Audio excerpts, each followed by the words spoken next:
Hi friends, എല്ലാവർക്കും കാറ്റത്തെ കിളിക്കൂടിൽ ഇനി വരാനിരിക്കുന്ന നല്ലൊരു അടിപൊളി എപ്പിസോഡിൻ്റെ റിവ്യൂവിലേക്ക് സ്വാഗതം. ഒരു ആക്സിഡൻറ്റ് കേസിൽപ്പെട്ട് സുധീഷിൻ്റെ ലൈസൻസ് SI പോലീസ് സ്റ്റേഷനിൽ വാങ്ങിവെക്കുകയും ഒരു മാസത്തിന് ശേഷം വന്ന് വാങ്ങിച്ചോളാനും പറയുകയാണ്. കാരണം സുധീഷിനിപ്പോൾ ട്രാവൽസിൽ ജോലിക്ക് പോകാൻ സാധിക്കുന്നില്ല. തോമസ് ഏട്ടനുമായിട്ട് സംസാരിക്കാനായിട്ട് സുധീഷ് ട്രാവൽസിലേക്ക് വരികയാണ്. തൻ്റെ സ്ഥിരം കസ്റ്റമേഴ്സ് മറ്റുള്ള ഡ്രൈവർമാരുടെ അടുത്തേക്ക് പോകുന്നത് കണ്ട് വിഷമത്തോടു കൂടി അകത്തേക്ക് കയറി വരുവാണ് സുധീഷ്.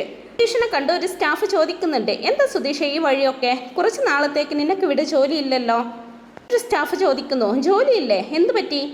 അപ്പോൾ മറ്റേ സ്റ്റാഫ് അവനോടായിട്ട് പറയുന്നുണ്ട്, നീ അപ്പോൾ ഒന്നും അറിഞ്ഞില്ലേ, സുധീഷ് ശരിക്കും വണ്ടി ഓടിക്കാൻ അറിയാതെ ആക്സിഡൻ്റായി. പോലീസ് സുധീഷിനെ വാൺ ചെയ്ത് ഒരു മാസം വണ്ടി ഓടിക്കാൻ പാടില്ലെന്നും പറഞ്ഞുകൊണ്ട് ലൈസൻസ് വാങ്ങിവെച്ചു. കുറച്ച് ശ്രദ്ധയൊക്കെ വേണ്ടേ സുധീഷേ, എന്താ നീ ഇപ്പോൾ ഇങ്ങോട്ട് വന്നത്? നേരം സുധീഷ് പറയുകയാണ്, ഇത് ഞാൻ ജോലി ചെയ്യുന്ന ഓഫീസാണ്, ജോലി ഉണ്ടെങ്കിലും ഇല്ലെങ്കിലും ഞാൻ ഇങ്ങോട്ട് വരും. ഇപ്പോൾ ഓണറിനെ കാണാനാണ് വന്നത്, കണ്ടിട്ട് പോയിക്കോട്ടെ എന്നും പറഞ്ഞുകൊണ്ട് സുധീഷ് അകത്തേക്ക് കയറി പോകുമ്പോൾ കണ്ടില്ലേ, ഇത്രയൊക്കെ ആയിട്ടും അഹങ്കാരത്തിന് ഒരു കുറവുമില്ലെന്ന് പറയുവാണ് അവര്. അല്ലേ, തോമസ് ഏട്ടനെ കാണാനായിട്ട് വരുവാണ് സുധീഷ്. തോമസ് ഏട്ടനാണെങ്കിൽ നല്ല ജോലി തിരക്കിലാണ്. തോമസ് ഏട്ടനും തന്നെ ഒഴിവാക്കുവാണെന്ന് വിചാരിച്ച് സുധീഷ് വിഷമത്തോടു കൂടി അതിങ്ങനെ നോക്കി കാണുകയും കുറച്ചു നേരം അവിടെ നിന്നതിന് ശേഷം തോമസ് ഏട്ടനുമായിട്ട് സംസാരിക്കുകയും ചെയ്യുവാണ്. ഒരു മാസക്കാലം ഒന്നും ചെയ്യാൻ പറ്റില്ല, നീ അതുവരെ വെയിറ്റ് ചെയ്തേ പറ്റൂ എന്നൊക്കെ തോമസ് ഏട്ടൻ പറയുമ്പോൾ എന്നെ എല്ലാവരും ഇൻസൾട്ട് ചെയ്യുവാണെന്നും പറഞ്ഞുകൊണ്ട് വിഷമത്തോടെ നിൽക്കുവാണ് സുധീഷ്. ഒരു ഡ്രൈവർ അങ്ങോട്ട് വന്നിട്ട് പറയുന്നുണ്ട്, കുറേ വർഷമായിട്ട് വണ്ടി ഓടിക്കുന്നതല്ലേ സുധീഷേ, ഇപ്പോൾ എന്താ ഒരു ശ്രദ്ധയില്ലാതെ അങ്ങോട്ട് ചെന്ന് കയറിക്കൊടുത്തത് എന്നെല്ലാം ചോദിക്കുമ്പോൾ ഒന്നും മിണ്ടാതെ ദേഷ്യത്തോടെ അവിടെ നിന്നും ഇറങ്ങി പോവുകയാണ് സുധീഷ്. തുടർന്ന് സുഭാഷും നിധിയും നികേഷും ഹരീഷും ഭക്ഷണം കഴിക്കുവാണ്. പുറത്തേക്ക് നോക്കിക്കൊണ്ട് നിധി പറയുന്നുണ്ട്, സുധീഷ് ഇതുവരെ വന്നില്ലല്ലോ സുഭാഷ് ഏട്ടാ, അവൻ ഇങ്ങ് വന്നോളും മോളെ, മോള് ഭക്ഷണം കഴിക്കേ, മോൾക്ക് വണ്ടി ഇഷ്ടപ്പെട്ടോ എന്നൊക്കെ ചോദിക്കുന്നുണ്ട് സുഭാഷ്. അല്ലാതെ ഒരുപാട് ഇഷ്ടപ്പെട്ടു സുഭാഷ് ഏട്ടാ, നന്നായിട്ടുണ്ട്, പെട്ടെന്ന് വണ്ടി കൊണ്ടുവന്ന് കാണിച്ചപ്പോൾ ഞാൻ ശരിക്കും സർപ്രൈസ്ഡായി, പ്രതീക്ഷിച്ചതേ ഇല്ല. ഹരീഷേ, വണ്ടിക്ക് എത്രയായെന്നൊക്കെ ചോദിക്കുമ്പോൾ അത് സുധീഷ് ഏട്ടനോട് ചോദിക്കണം പറയുകയാണ്. ഹരീഷിൻ്റെ കടയിൽ നിന്നല്ലേ വണ്ടി വാങ്ങിച്ചത്, അപ്പോൾ ഹരീഷിനെ അറിയാതിരിക്കില്ലല്ലോ. സുഭാഷ് പറയുകയാണ്, അതൊക്കെ ഇപ്പോൾ എന്തിനാ മോൾ അറിയുന്നത്, അത് വിട്, നമുക്ക് നോക്കാം. എത്രയായി സുഭാഷ് ഏട്ടാന്ന് നിധി വീണ്ടും ചോദിക്കുമ്പോൾ അതെന്തിനാ മോളെ, ഇതൊക്കെ ഞങ്ങൾ പറഞ്ഞാൽ സുധീഷ് ഞങ്ങളെ വഴക്ക് പറയും. നിധി പറയുകയാണ്, പാവം സുധീഷ് എനിക്ക് വേണ്ടി ഒരുപാട് പൈസ ചിലവാക്കുന്നുണ്ട്. സുഭാഷ് പറയുകയാണ്, അതിനെന്താ മോളെ, മോൾ കഴിക്ക്. സുഭാഷ് ഏട്ടൻ എന്താ ഒരു വണ്ടി വാങ്ങാത്തതെന്ന് നിധി ചോദിക്കുമ്പോൾ എനിക്കെന്തിനാ മോളെ വണ്ടി, അടുത്തത് ഇനി വണ്ടി വാങ്ങിക്കുന്നത് നികേഷിനായിരിക്കും. ഇവൻ്റെ പ്രായത്തിലുള്ള പിള്ളേരൊക്കെ എന്ത് വേഗത്തിലാണ് ബൈക്ക് ഓടിക്കുന്നത്, ഒക്കെ കാണുമ്പോൾ എനിക്ക് പേടി തോന്നുമെന്നൊക്കെ പറയുമ്പോൾ നികേഷ് പറയുകയാണ്, ഞാൻ അങ്ങനെയൊന്നും വണ്ടി ഓടിക്കത്തില്ല സുഭാഷ് ഏട്ടാ. കേട്ട് സുഭാഷ് പറയുകയാണ്, ശരി, കുറച്ച് നാൾ കഴിയട്ടെ, നീ ആഗ്രഹിക്കുന്നത് പോലെ ഒരു വണ്ടി ഞാൻ നിനക്ക് വാങ്ങിത്തരുമെന്ന് നികേഷ് ചോദിക്കുമ്പോൾ സുഭാഷ് പറയുകയാണ്, നിന്റെ അടുത്ത ബർത്ത്ഡേക്കാകട്ടെ. അങ്ങനെ അവർ സന്തോഷത്തോടു കൂടി പലതും സംസാരിച്ചുകൊണ്ട് ഭക്ഷണം കഴിക്കുവാണ്. ഈ സമയം അകത്തേക്ക് കയറി വരുന്ന സുധീഷ് അവരെല്ലാവരെയും ശ്രദ്ധിക്കുന്നുണ്ട്. അവരെല്ലാവരും കളിച്ചിരിയോടെ ഭക്ഷണം കഴിക്കുന്നത് കാണുമ്പോൾ സുധീഷ് വിഷമത്തോടെ പുറത്ത് തന്നെ ഇരിക്കുവാണ്.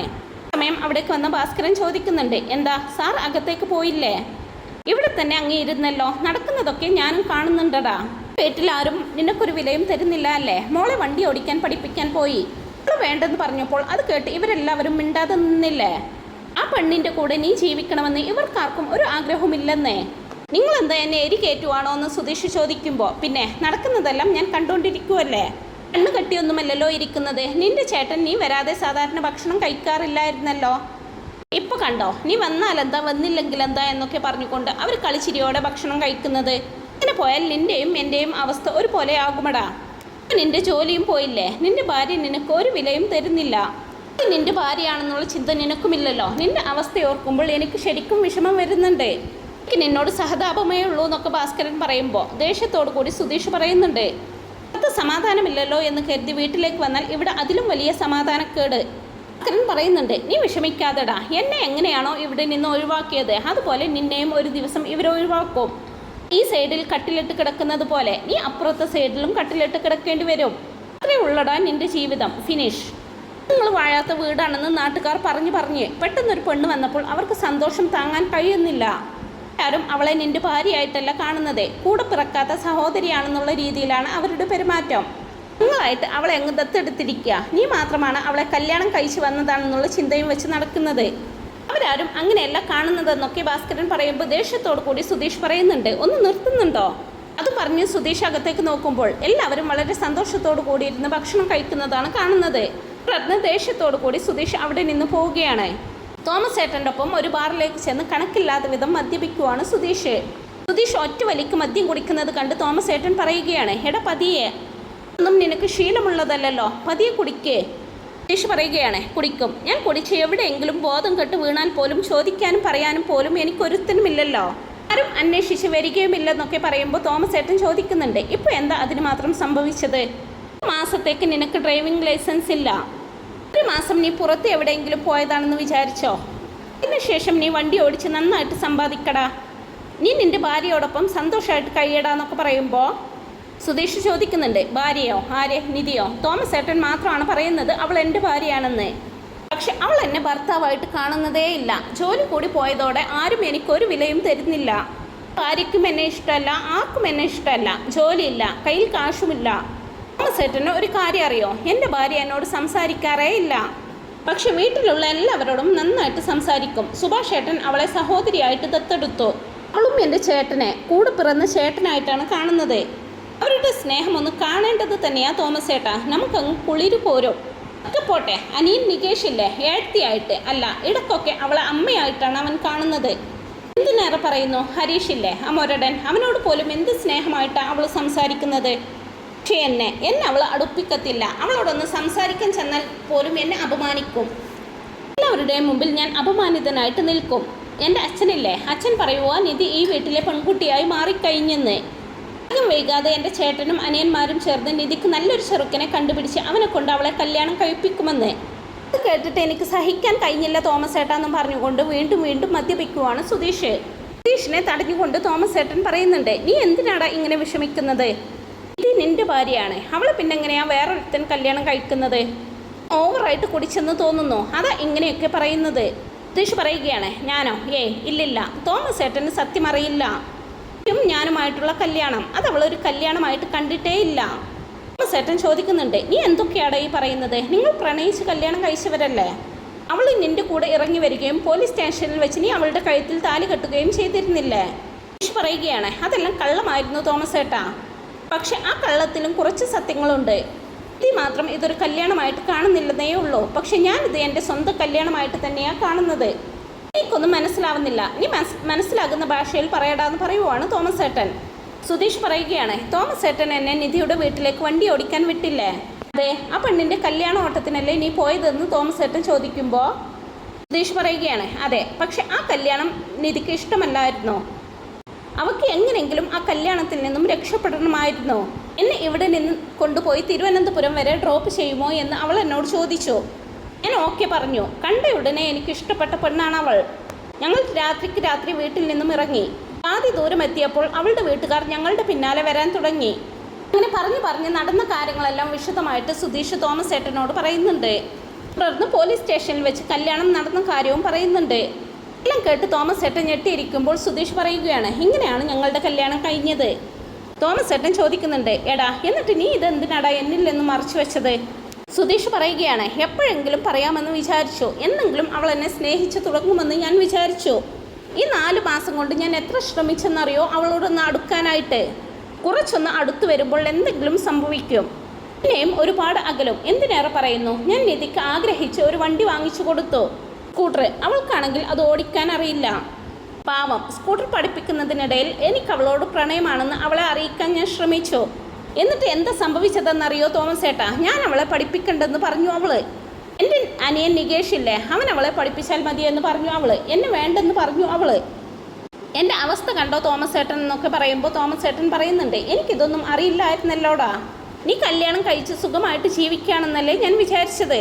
സ്റ്റേഷനിൽ വെച്ച് ഞാൻ ആ കുട്ടിയെ കണ്ടപ്പോൾ അവൾ നിൻ്റെ കാര്യമോർത്ത് വളരെയധികം വിഷമിച്ച് നിൽക്കുമായിരുന്നു. പുറത്ത് കൊണ്ടുവരാനായിട്ട് ഒരുപാട് ശ്രമിക്കുന്നുണ്ടായിരുന്നു. ഞാൻ അപ്പോഴൊക്കെ ഓർത്തതാണ് അവൾക്ക് ഭർത്താവിനോട് എന്തൊരു സ്നേഹമാണെന്ന്. സുധീഷ് പറയുകയാണ്, ഭർത്താവോ? അവൾ എന്നെ ഒരു മനുഷ്യനായിട്ട് പോലും കണ്ടിട്ടില്ല. തോമസ് ഏട്ടൻ പറയുകയാണ്, നിങ്ങളുടെ കല്യാണം നിയമപരമായിട്ട് കഴിഞ്ഞതല്ലേ? നിന്റെ വീട്ടിലാണ് അവൾ താമസിക്കുന്നതും ഈ നാട് തന്നെ അവളെ നിന്റെ ഭാര്യയായിട്ടാണ് കാണുന്നതും. നീ എല്ലാവരുടെ മുമ്പിലും നിന്റെ ഭാര്യയായിട്ടല്ലേ അവളെ പരിചയപ്പെടുത്തിയത്. പെണ്ണിന് നിന്നോട് പ്രണയമുണ്ട്, അവൾക്ക് നിന്നെ ഇഷ്ടമാണ്. നീ എന്തായാലും അവളെ കല്യാണം കഴിച്ചില്ലേ, പിന്നെന്തിനാ നീ മടിച്ചു നിൽക്കുന്നത്? അവളുടെ ഭർത്താവായിട്ട് അങ്ങ് ജീവിക്കണം നീ എന്നൊക്കെ പറയുമ്പോൾ സുധീഷ് ചോദിക്കുകയാണ്, അതെങ്ങനെയാ തോമസ് ഏട്ടാ? അവൾ എന്നെ ഭർത്താവായിട്ട് കാണുന്നില്ലല്ലോ എന്നൊക്കെ പറയുമ്പോൾ തോമസ് ഏട്ടൻ പറയുകയാണ്, അവിടെയാണ് നീ തെറ്റ് ചെയ്തത്. പെണ്ണുങ്ങളെ എല്ലാം തുറന്നു പറയില്ല, നമ്മൾ വേണം ചിലതൊക്കെ മനസ്സിലാക്കിയെടുക്കാൻ. ഞാൻ പോലീസ് സ്റ്റേഷനിൽ വെച്ച് കണ്ടതാ നിന്നെ പുറത്തു കൊണ്ടുവരാൻ വേണ്ടി അവൾ ശ്രമിക്കുന്നതും വിഷമിച്ച് നിൽക്കുന്നതുമെല്ലാം. നിന്നെ ഭർത്താവായിട്ട് കണ്ടിട്ടില്ലെങ്കിൽ അവൾ അങ്ങനെ വിഷമിച്ച് നിൽക്കുവാടാ. എടാ ഇതാടാ ശരിക്കുള്ള സമയം. അടുത്ത ഘട്ടത്തിലേക്ക് പോകാൻ സമയമായി. സുധീഷേ, നീ എന്തിനാ നിന്റെ അവകാശങ്ങൾ വേണ്ടെന്ന് വെക്കുന്നത് എന്ന് ആ പെണ്ണിനോട് പറ, ഞാൻ നിന്റെ ഭർത്താവാണെന്ന്. അധികാരത്തോടു കൂടി സംസാരിക്കുന്ന ആണുങ്ങളെ ആയിരിക്കും ചില പെണ്ണുങ്ങൾക്ക് ഇഷ്ടം.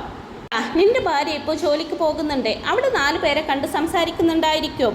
ആരും നിന്നെ പോലെ മടിച്ചു നിൽക്കില്ല. അവൾക്ക് അവിടെ ആരോടെങ്കിലും അടുപ്പം തോന്നി തുടങ്ങിയാൽ ഇനി ഒരുപാട് കഷ്ടപ്പെടേണ്ടി വരുമെന്നൊക്കെ പറഞ്ഞു കൊടുക്കുന്നുണ്ട് തോമസ് ഏട്ടൻ.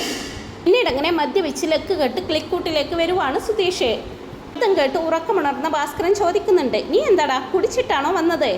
എന്തിനാ ഇങ്ങനെ വാതിൽക്കലിരിക്കുന്നത്? നിന്നെ കണ്ടിട്ട് എനിക്ക് സഹതാപം തോന്നുന്നുണ്ട്. സുധീഷ് പറയുന്നുണ്ട്, നിങ്ങൾ എന്നെ ഓർത്ത് സഹതപിക്കണ്ട, നിങ്ങൾ നിങ്ങളുടെ കാര്യം നോക്കിയാൽ മതി എന്നൊക്കെ പറയുമ്പോൾ ഭാസ്കരൻ പറയുന്നുണ്ട്, ഈ വീട്ടിലുള്ള ആർക്കും നിന്നെക്കുറിച്ച് ഒരു വിചാരവുമില്ല.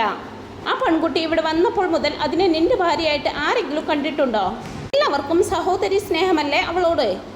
അവളും കൂടി ഒരുമിച്ച് ജീവിക്കണമെന്ന് ഇവിടെ ഒരുത്തനും ആഗ്രഹിക്കുന്നില്ല. ഈ ലോകത്തെ എല്ലാവരും ഇഷ്ടപ്പെട്ടൊന്നുമല്ല കല്യാണം കഴിക്കുന്നത്. കുറച്ച് നാൾ കഴിയുമ്പോൾ ഇഷ്ടപ്പെട്ടു തുടങ്ങും. ഇനി ഇഷ്ടപ്പെട്ടില്ലെങ്കിലും 10 മാസം കഴിയുമ്പോൾ ഒരു കൊച്ചിനെ പ്രസവിച്ച് അടിച്ചു പിടിച്ചങ്ങ് ജീവിക്കും.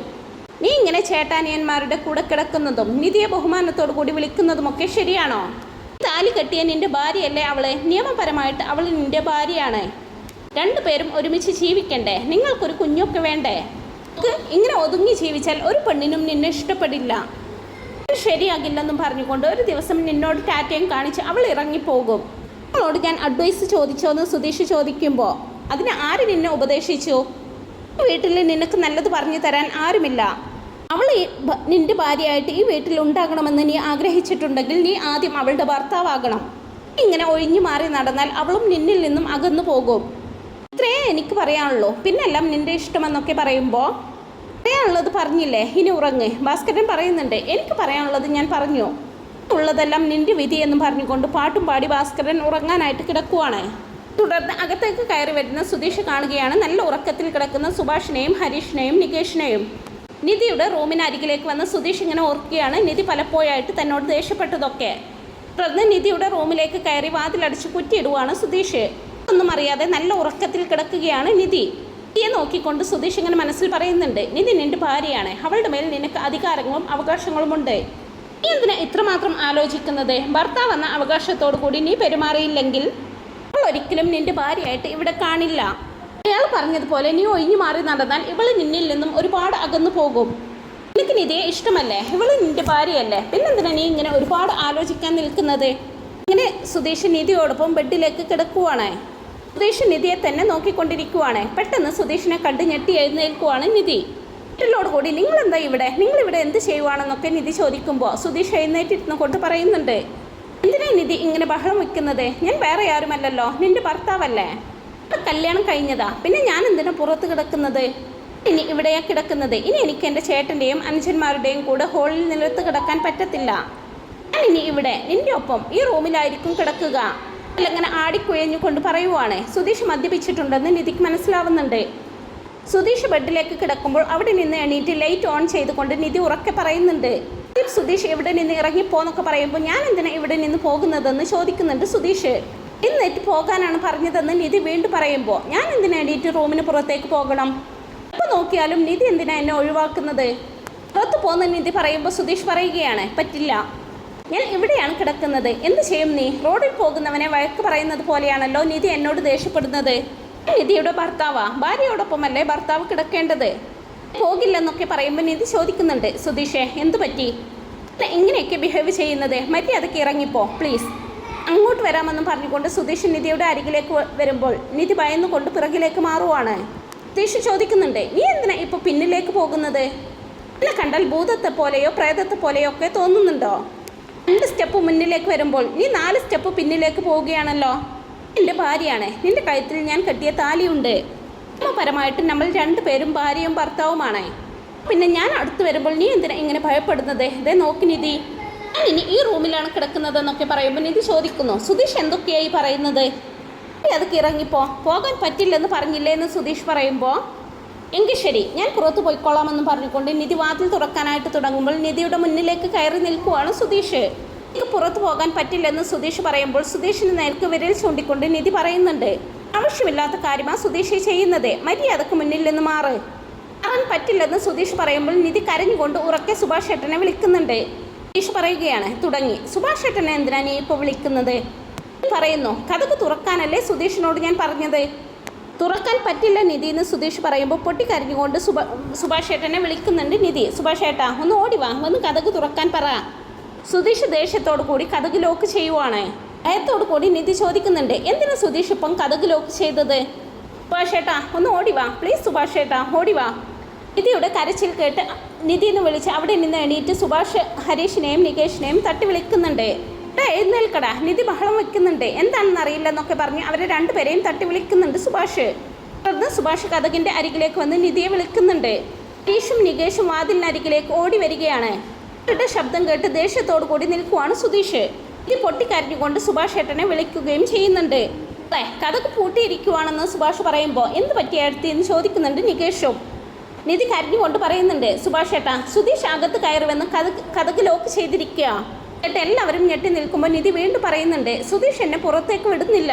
സുഭാഷ് ഏട്ടാ, എനിക്ക് പേടിയാകുന്നെന്നൊക്കെ പറയുമ്പോൾ ദേഷ്യത്തോടു കൂടി വാതിൽ തട്ടിക്കൊണ്ട് സുഭാഷ് പറയുന്നുണ്ട്, സുധീഷേ, നീ അകത്ത് എന്ത് ചെയ്യുവാ, വാതിൽ തുറക്ക്. സുധീഷ് ഏട്ടൻ വാതിൽ തുറക്കെന്നും പറഞ്ഞുകൊണ്ട് വാതിൽ തട്ടുവാണ് ഹരീഷും നികേഷും. സുധീഷ് പറയുന്നുണ്ട്, ഇവിടുത്തെ കാര്യം ഞങ്ങൾ നോക്കിക്കൊള്ളാം, നിങ്ങൾ പോയി കിടന്നുറങ്ങിക്കോളൂ. ഇതിൽ ചൂണ്ടിക്കൊണ്ട് നിധി പറയുന്നുണ്ട്, സുധീഷേ, വാതിൽ തുറക്കുന്നുണ്ടോ? സുധീഷ് പറയുന്നുണ്ട്, പറ്റില്ലെന്ന് ഞാൻ പറഞ്ഞില്ലേ, ഇന്ന് രണ്ടിലൊന്നറിയാതെ ഞാൻ ഇവിടെ നിന്ന് ഇറങ്ങില്ല. ദേഷ്യത്തോടെ വാതിൽ തട്ടിക്കൊണ്ട് സുധീഷിനോട് വാതിൽ തുറക്കാനായിട്ട് പറയുകയാണ് ഹരീഷും സുഭാഷും. ബഹളം കേട്ട് ഉറക്കമുണർന്ന ഭാസ്കരൻ വാതിലിനരികിലേക്ക് വന്ന് അകത്തേക്ക് നോക്കുകയാണ്. സുധീഷ് ചോദിക്കുവാണ്, ഞാൻ എന്ത് തെറ്റ് ചെയ്തിട്ടാ എപ്പോഴും നീ സുഭാഷ് ഏട്ടാ, ഹരീഷെ, നികേഷെ എന്നും വിളിച്ചുകൊണ്ട് നടക്കുന്നത്? ഞാനൊന്ന് കാണട്ടെ നിധി എന്ത് ചെയ്യുമെന്ന്. നിധി പറയുന്നു, സുഭാഷ് ഏട്ടാ, കഥക് തുറക്കാൻ പറ. ദേഷ്യത്തോടു കൂടി സുഭാഷ് പറയുന്നുണ്ട്, സുധീഷേ, നിന്നോട് കഥക് തുറന്ന് പുറത്തേക്ക് ഇറങ്ങി വരാനാ പറഞ്ഞത്, കഥക് തുറക്കടാന്നും പറഞ്ഞുകൊണ്ട് അവർ ബഹളം വയ്ക്കുവാണ്. സുധീഷ് നിധിയോട് സംസാരിക്കാൻ ശ്രമിക്കുമ്പോൾ സുഭാഷ് ഏട്ടാ, വാതിൽ തുറക്കെന്നും പറഞ്ഞുകൊണ്ട് കരയുവാണ് നിധി. സുധീഷിൻ്റെ ശ്രദ്ധയൊന്ന് മാറിയതും സുധീഷിനെ തള്ളിയിട്ട് വാതിൽ തുറക്കുവാണ് നിധി. തള്ളിയിട്ടോന്നും ചോദിച്ച് സുധീഷ് പതിയെ അവിടെ നിന്ന് എണീക്കാനായിട്ട് ശ്രമിക്കുമ്പോൾ മോളെ നിധി എന്ത് പറ്റിയെന്നും ചോദിച്ച് അകത്തേക്ക് ഓടിക്കയറുവാണ് സുഭാഷ്. ഓടിക്കരഞ്ഞുകൊണ്ട് നിധി പറയുന്നുണ്ട്, എൻ്റെ റൂമിൽ വന്ന് എൻ്റെ അടുത്ത് കിടന്നു, പോകാൻ പറഞ്ഞിട്ട് പോകുന്നില്ലായിരുന്നെന്നൊക്കെ പറയുമ്പോൾ സുഭാഷ് ചോദിക്കുന്നുണ്ട്, സുധീഷേ, എന്താ ഇതൊക്കെ? എന്നെ തള്ളിയിട്ടു സുഭാഷ് ഏട്ടാന്നും പറഞ്ഞുകൊണ്ട് സുധീഷ് അവിടെ നിന്ന് എണീക്കുമ്പോൾ അതാണ് ഞാൻ ചോദിക്കുന്നത്, നീ ഇപ്പോൾ എന്താ ചെയ്തത്? സുധീഷ് പറയുകയാണ്, എന്താ നിങ്ങളെല്ലാവരും ഇങ്ങനെ ഷോക്കായിട്ട് നിൽക്കുന്നത്? അവളുടെ ഭർത്താവാണ്, ഞാനല്ലാതെ വേറെ ആരാ അവളുടെ അടുത്ത് വന്ന് കിടക്കാനായിട്ട്? അതിനെന്നെ ചോദ്യം ചെയ്യാൻ സുഭാഷ് ഏട്ടൻ ആരാ? ഞാൻ അവളെ കല്യാണം കഴിച്ചുകൊണ്ട് വന്നതാണ്, അവളുടെ കൂടെ ഞാൻ റൂമിൽ കിടന്നാലെന്താ? എൻ്റെ ഭാര്യയല്ലേ അവള്? നിധി പറയുകയാണ്, റൂമിലേക്ക് വന്നത് മുതൽ സുധീഷ് ഇങ്ങനെ തന്നെയാണ് സംസാരിക്കുന്നത് സുഭാഷ് ഏട്ടാ. സുധീഷ് പറയുകയാണ്, നീ എന്തിനാ ഏട്ടനോട് കംപ്ലൈൻ്റ് ഒക്കെ പറയുന്നത്? ഒരു ഭർത്താവായ ഞാൻ റൂമിലേക്ക് വന്നാൽ അയ്യോ സുഭാഷ് ഏട്ടാ രക്ഷിക്ക്, അയ്യോ സുഭാഷ് ഏട്ടാ രക്ഷിക്ക് എന്നും പറഞ്ഞ് കരയുകയാണോ വേണ്ടത്? സുഭാഷ് പറയുന്നുണ്ട്, നിർത്തടാ, നിനക്ക് വിവരമില്ലേ? നിധി ഭയന്ന് നിൽക്കുന്നത് കണ്ടില്ലേ? സുധീഷ് പറയുകയാണ്, അത് തന്നെയാണല്ലോ ഞാനും ചോദിക്കുന്നത്, അവൾ എന്തിനാ എന്നെ കണ്ടു ഭയപ്പെടുന്നത്? എന്ത് ചെയ്തിട്ടാ? സുഭാഷ് ഏട്ടൻ തന്നെ ചോദിക്കേ. ഞാൻ അവളുടെ അരികിൽ പോയി കിടന്നു, അതിനവൾ അയ്യോ സുഭാഷ് ഏട്ടാന്ന് വിളിച്ച് ബഹളം വെക്കുന്നത് എന്തിനാ? എന്നെ ഓടി വന്ന് സുഭാഷ് ഏട്ടനും എന്നെ ചോദ്യം ചെയ്യുന്നു. അവൾ എൻ്റെ ഭാര്യയല്ലേ, ഞാൻ അവളോടൊപ്പം റൂമിൽ കഴിയാൻ പാടില്ലേ? കേട്ട് ദേഷ്യത്തോടു കൂടി സുധീഷിൻ്റെ കരണം പുകയ്ക്കുവാണ് സുഭാഷ്. വിളിച്ചിട്ട് വന്നിട്ട് അനാവശ്യം കാണിക്കുന്നോടാന്നൊക്കെ ചോദിച്ചുകൊണ്ട് ഇത് കണ്ട് ഞെട്ടി നിൽക്കുവാണ് ഭാസ്കരൻ. സുധീഷ് ചോദിക്കുന്നുണ്ട്, ഇപ്പോൾ എന്തിനാ എന്നെ തല്ലിയത്? ഞാൻ ആരുടെയോ വീട്ടിൽ പോയി അവരുടെ റൂമിൽ കിടന്നതാണോ? അല്ലല്ലോ, എൻ്റെ വീട് തന്നെയല്ലേ സുഭാഷ് ഏട്ടാ, ഈ നിൽക്കുന്നത് എൻ്റെ ഭാര്യയും. ഈ ചൂണ്ടിക്കാണിച്ചുകൊണ്ട് സുധീഷ് ചോദിക്കുന്നുണ്ട്, ഇത് എൻ്റെ ഭാര്യ തന്നെയല്ലേ? അവളുടെ കൂടെ റൂമിൽ കഴിഞ്ഞാൽ അവൾക്ക് എന്ത് പറ്റാനാ? ഞാൻ എന്തെങ്കിലും ചെയ്തിട്ടുണ്ടെങ്കിൽ അതിന് സുഭാഷ് ഏട്ടൻ എന്നെ വേണം സപ്പോർട്ട് ചെയ്യാൻ, അല്ലാതെ അവളുടെ മുമ്പിൽ വെച്ച് എന്നെ വഴക്ക് പറയുകയും തല്ലുകയും ഒന്നുമല്ല ചെയ്യേണ്ടത്. സുഭാഷ് ഏട്ടൻ ചെയ്തത് മുഴുവൻ തെറ്റാ. അതേ നോക്ക്, ആര് എന്ത് വേണമെങ്കിലും വിചാരിച്ചോട്ടെ, ഞാൻ ഇവിടെ തന്നെ കിടക്കും, ഇതേ റൂമിൽ ആ ബെഡിൽ തന്നെ കിടക്കുമെന്നൊക്കെ പറയുമ്പോൾ ഇത് കേട്ടുകൊണ്ട് വീണ്ടും ദേഷ്യത്തോടു കൂടി സുധീഷിൻ്റെ കരണം പുകച്ചൊന്ന് കൊടുക്കുവാണ് സുഭാഷ്. എന്നെ വീണ്ടും തല്ലിയോന്നും ചോദിച്ച് സുഭാഷ് ഏട്ടനെ തല്ലാനായിട്ട് കൈ ഉയർത്തുന്നുണ്ട്. ഇത് കണ്ട് എല്ലാവരും ഞെട്ടി നിൽക്കുമ്പോൾ വളരെ ദേഷ്യത്തോടു കൂടി ഹരീഷ് ഉറക്കെ പറയുന്നു, സുധീഷ് ഏട്ടാ, കൈ താഴ്ത്തിയിട്, കൈ താഴ്ത്താനല്ലേ പറഞ്ഞതെന്നൊക്കെ പറയുമ്പോൾ ദേഷ്യത്തോടു കൂടി സുഭാഷിനെ ഒന്ന് നോക്കിയിട്ട് സുധീഷ് കൈ താഴ്ത്തുവാണ്. സുധീഷിൻ്റെ കയ്യിൽ പിടിച്ചുകൊണ്ട് ഹരീഷ് പറയുന്നു, സുധീഷ് ഏട്ടൻ ഒന്നിങ്ങ് വന്നേ. സുധീഷ് ഏട്ടൻ കുടിച്ചിട്ടുണ്ടല്ലേ, ഇങ്ങോട്ട് വാന്നും പറഞ്ഞുകൊണ്ട് സുധീഷിനെ പിടിച്ചു വലിച്ച് പുറത്തേക്ക് കൊണ്ടുപോവുകയാണ് ഹരീഷ്. സുധീഷ് പറയുന്നു, അവൾ എൻ്റെ ഭാര്യയാടാ. യേശേ പറഞ്ഞു കൊടുക്കടാ. വിഷമത്തോടു കൂടി നിധിയെ ഒന്ന് നോക്കിയിട്ട് പിന്നാലെ പോവുകയാണ് സുഭാഷും. നിധിയെ ഒന്ന് നോക്കിയിട്ട് നികേഷും അവിടെ നിന്ന് പോകുമ്പോൾ പൊട്ടിക്കരഞ്ഞുകൊണ്ട് ഇങ്ങനെ നിൽക്കുവാണ് നിധി. അപ്പോൾ ഈ ഒരു റിവ്യൂ നിങ്ങൾക്ക് ഇഷ്ടപ്പെട്ടെങ്കിൽ വീഡിയോ ഒന്ന് ലൈക്ക് ചെയ്യാനും ചാനൽ ഒന്ന് സബ്സ്ക്രൈബ് ചെയ്ത് സപ്പോർട്ട് ചെയ്യാനും മറക്കല്ലേ friends. Thanks for watching my video.